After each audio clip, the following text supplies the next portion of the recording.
Anger is a reaction that occurs in our mind and body, one that we feel when we face failures, one that makes our mental state out of balance and makes our life more real and meaningful by transmitting the message of fighting or trying harder. Anger appears when there is an obstacle in our way. That's why we flare up so that we can overcome that obstacle and solve the problems. If anger is channeled correctly, it can have good results. And if there is no anger, we won't make any effort to resolve the obstacles. When you get angry, your face automatically sends this message to others that there is an obstacle and you are prepared for fighting against that. But maybe this is not what we often want, because we should be able to talk with them and solve the problems, not just make them scared and stay away from them. Anger usually doesn't appear sincerely alone in us.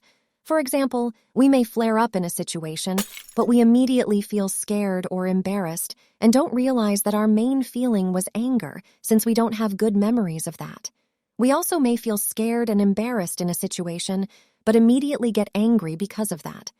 Physical changes are one of the ways to recognize anger. That is, our heart rate increases and our skin temperature rises. We also recognize anger by furrowed eyebrows and pursed lips on the face.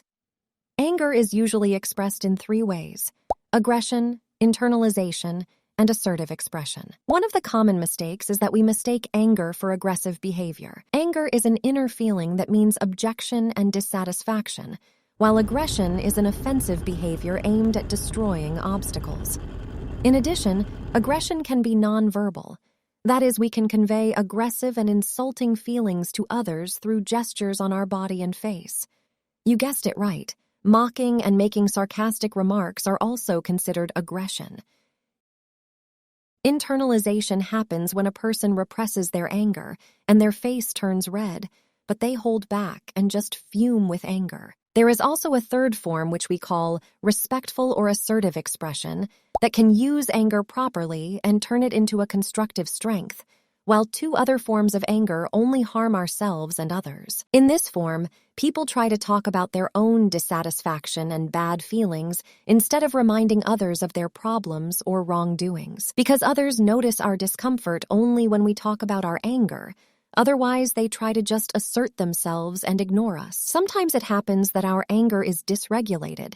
That is, it is expressed more or less than the required amount. If the intensity of our anger is less than what is really needed, it means that we are not comfortable with our anger and we repress it. This phenomenon can be due to strict upbringing as well as our own experiences of expressing anger that remained unheard. On the other hand, the intensity of anger can be superfluous.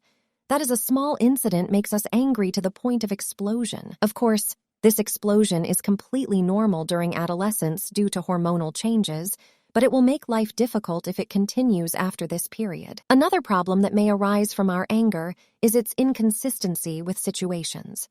For example, if we feel sad when we should naturally be angry, or we feel that we are angry when we naturally are embarrassed, it shows that the feeling is inconsistent with the situation. Here, we need to be more honest with our feelings. Let's not forget that the feeling of anger is different from hatred and jealousy. We try to avoid the issues in hatred, while we try to get closer to the issues and solve them in anger. Moreover, we try to reach the same achievements as others in jealousy, but we want to destroy their achievements or downplay them while we're angry. We must be aware that when we get angry, we should not first mix it up with aggression and not repress anger in order to manage it. Instead, let this feeling stay awake inside, because anger is considered our friend and has a constructive purpose for us. That's why when we repress it, it's as if we don't pay attention to our friend's warning. And since emotions are not extinguished by repressing them, anger creates problems within, such as constant dissatisfaction or headaches and other physical problems. We can talk about our anger after a few deep breaths and express our discomfort to others by being assertive so that we can solve the problems and overcome obstacles.